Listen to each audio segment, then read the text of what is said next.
ഇന്ന് നമുക്ക് മീനച്ചാർ ഉണ്ടാക്കാം. നമസ്കാരം, സല്ലൂസ് മുംബൈയിലേക്ക് എല്ലാവർക്കും സ്വാഗതം. ഇന്ന് ഞാൻ ഉണ്ടാക്കാൻ പോകുന്നത് ഒരു മീനച്ചാറാണ്. ചൂരമീനാണ്. ഇതിൽ ഞാൻ മുളക് പൊടി, മഞ്ഞൾപ്പൊടി, ഉപ്പ് പുരട്ടി 1 മണിക്കൂർ വെച്ചേക്കുന്നതാണ്. അച്ചാറിന് ആവശ്യമുള്ള സാധനങ്ങൾ എന്തൊക്കെയാണെന്ന് നോക്കാം. ഇഞ്ചി, പച്ചമുളക്, വെളുത്തുള്ളി, മുളക് പൊടി, കുറച്ച് പെരിഞ്ജീരകം, കുറച്ച് കാശ്മീരി മഞ്ഞപ്പൊടി, കുറച്ച് കായം. പാത്രം വെച്ച് എണ്ണ ചൂടായി. ഇനി നമുക്ക് ഫ്രൈ ചെയ്തെടുക്കാം. ഒത്തിരി ഫ്രൈ ആയി പോവണ്ടേ, കുറച്ച് ഫ്രൈ ആയിട്ട് എടുത്താൽ മതി. അച്ചാറിടാനല്ലേ. എന്നിട്ട് ഈ മീന് ചെറിയ പീസാക്കിയിട്ട് മുറിക്കണം, ഫ്രൈ ചെയ്തിട്ട്. നേരത്തെ നമ്മൾ ഫ്രൈ ചെയ്ത് വെച്ച മീൻ ചെറുതായിട്ട് മുറിച്ചതാണ്. പിന്നെ ഇഞ്ചി വെളുത്തുള്ളി ചതച്ച് വെച്ചു. പിന്നെ പച്ചമുളക്, പിന്നെ നേരത്തെ കാണിച്ച മസാലകൾ ഒരിത്തിരി വെള്ളത്തിൽ കലക്കി വെച്ചു. എണ്ണ ചൂടായി. നമുക്ക് ഉലുവ ഇടാം. ആദ്യം കുറച്ച് ഉലുവ, അതൊന്ന് പൊട്ടിട്ടെ. ഇപ്പോഴും നമുക്ക് കടുക് ഇടാം.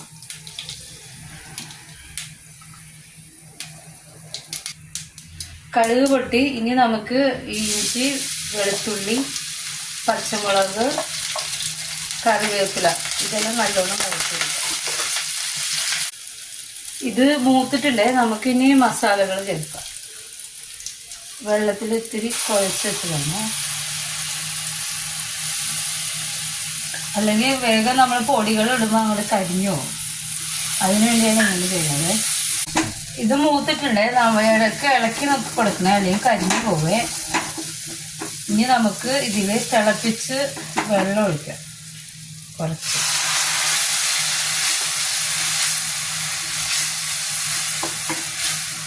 മസാല തിളച്ചിട്ടുണ്ട്. അപ്പോൾ നമുക്ക് ഇത്തിരി ഉപ്പ് ഇട്ട് കൊടുക്കാം. ഉപ്പ് മീനിലിട്ടിട്ടുണ്ട്, പിന്നെ നോക്കിയിട്ട് വേണം ഇടാം. എന്നിട്ട് നമുക്ക് ഇത്തിരി വിനാഗിരി ഒഴിക്കാം. വിനാഗിരിയൊക്കെ ഓരോരുത്തരുടെ ആവശ്യത്തിന്. ഇതൊന്ന് നല്ലോണം തിളക്കിട്ട് തിളച്ചു മസാലയെല്ലാം നമുക്ക് എന്നിട്ട് മീനിടാം. ഇത്തിരി ഗ്രേവി കൂട്ടി വയ്ക്കണം, അല്ലെങ്കിൽ പിന്നെ അത് ഡ്രൈ ആയി പോകും.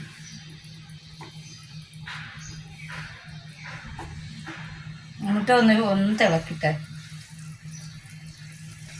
മസാലയൊക്കെ നല്ലോണം തിളച്ച്. ഇത് തീ കുറച്ച് വെക്കണം, അല്ലെങ്കിൽ ഗ്രേവിയും വറ്റിപ്പോവും, മീനിൽ മസാല പിടിക്കുകയില്ല.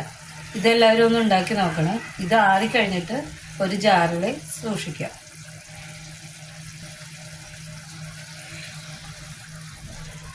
ഇതെല്ലാവരും ചെയ്ത് നോക്കണേ. ലൈക്ക് ചെയ്യണേ, കമൻറ്റ് ചെയ്യണേ, ഷെയർ ചെയ്യണേ, സബ്സ്ക്രൈബ് ചെയ്യണേ. Thank you.